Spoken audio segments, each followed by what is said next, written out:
Lunar, also known colloquially as the Moon, is the Earth's only natural satellite and has been the wonder of people on our planet since the beginning of our species' history. From the first time you understand what it is that you're actually looking at, you seem not to be able to look away, lost in the thought of what exists there and what secrets that place holds.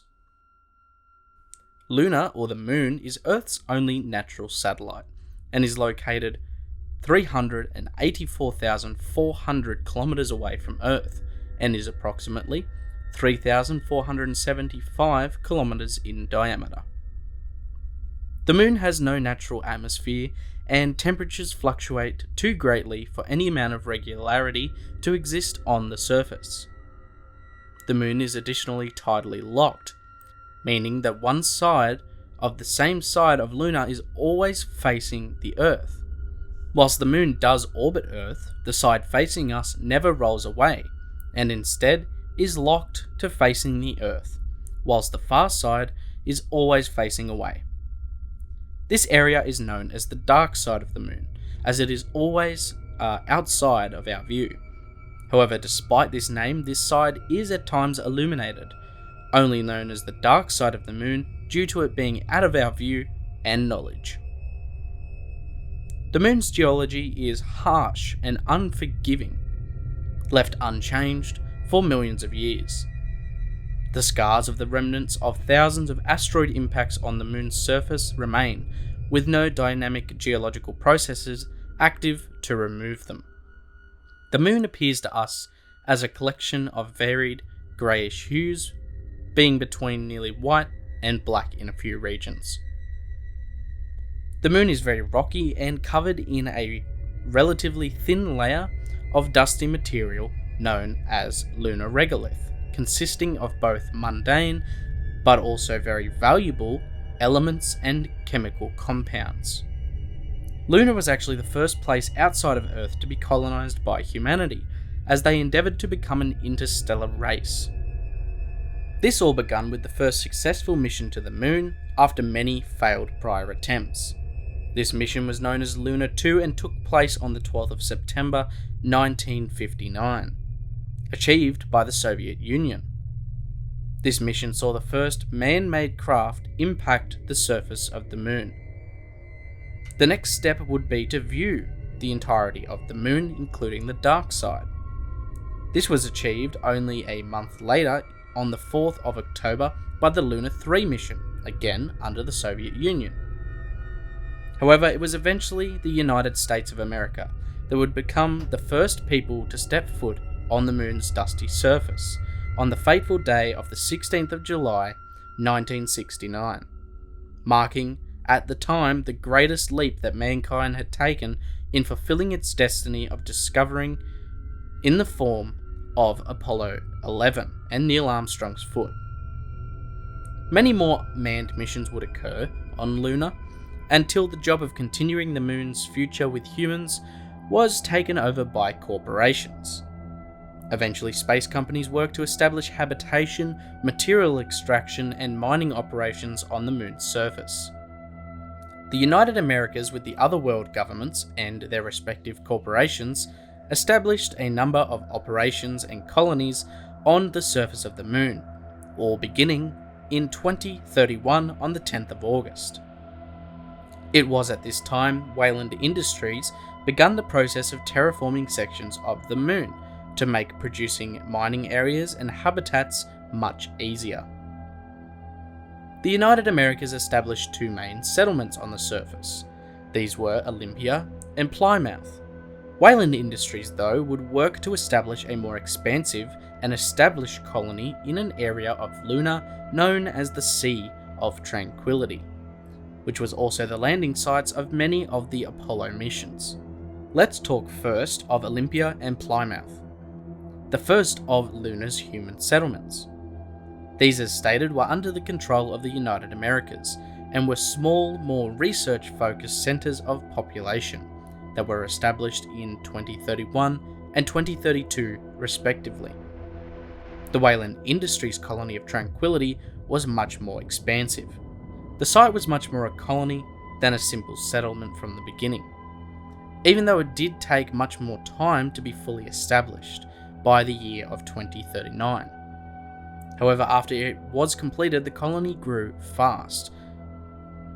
Faster, in fact, than any other present on Luna.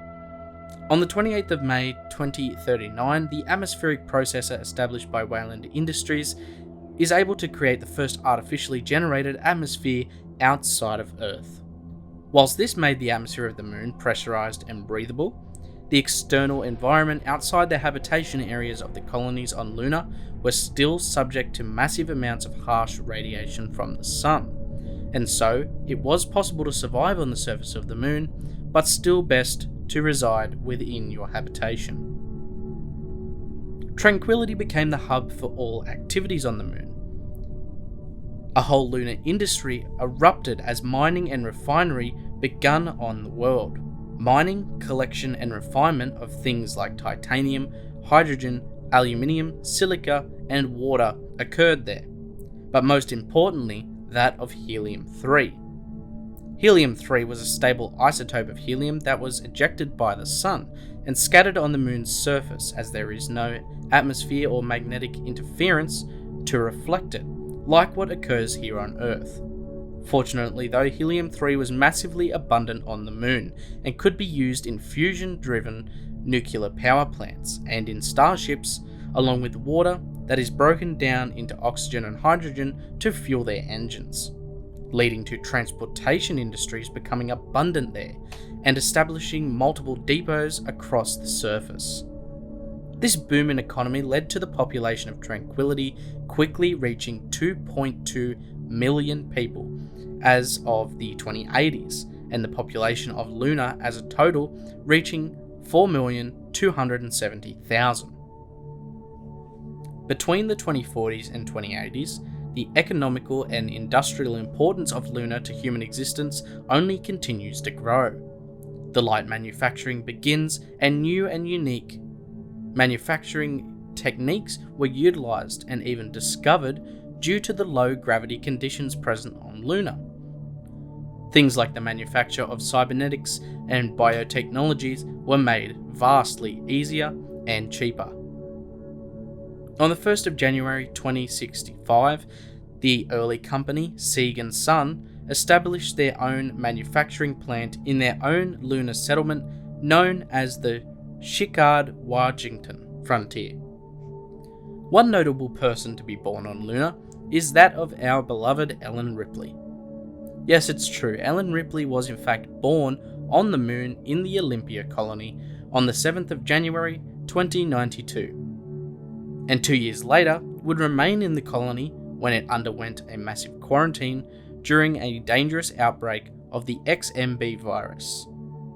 By the year 2112, the Plymouth colony had established a shipping and aerospace traffic control base with the help of a company known as Farside Lunar Mining.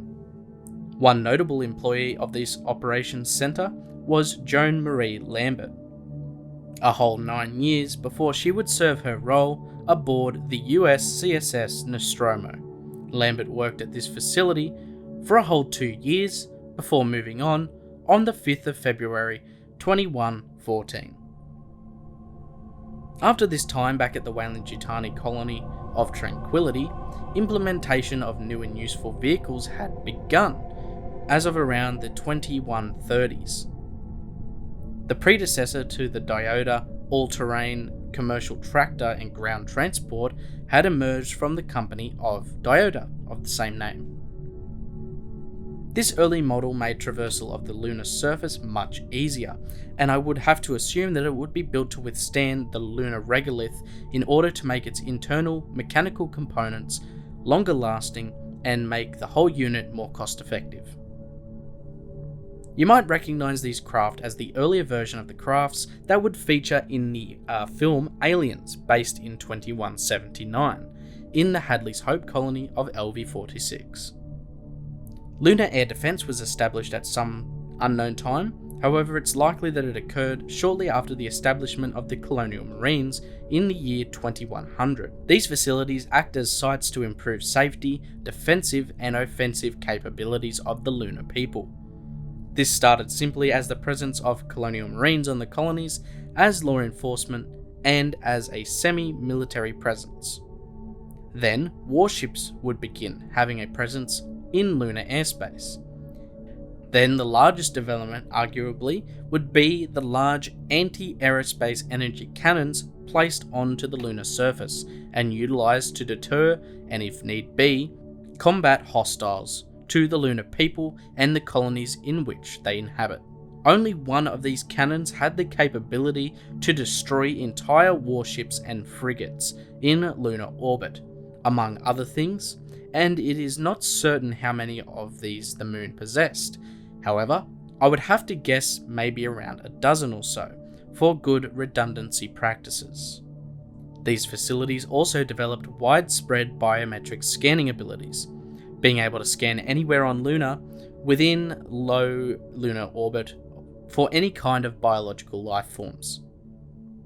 By the year 2137, General Raza was in command of the Lunar Air Defense facility. This facility had the ability to generate radiation shielding of some kind in order to protect from radioactive or nuclear attacks. By the mid-2130s, Amanda Ripley had begun regular work on Luna between frontier contracts. At this time, we at least see that Tranquility Base had developed greatly to house many more millions of people and provide large and very well established facilities like medical stations, shopping and convenience galleries, and much more.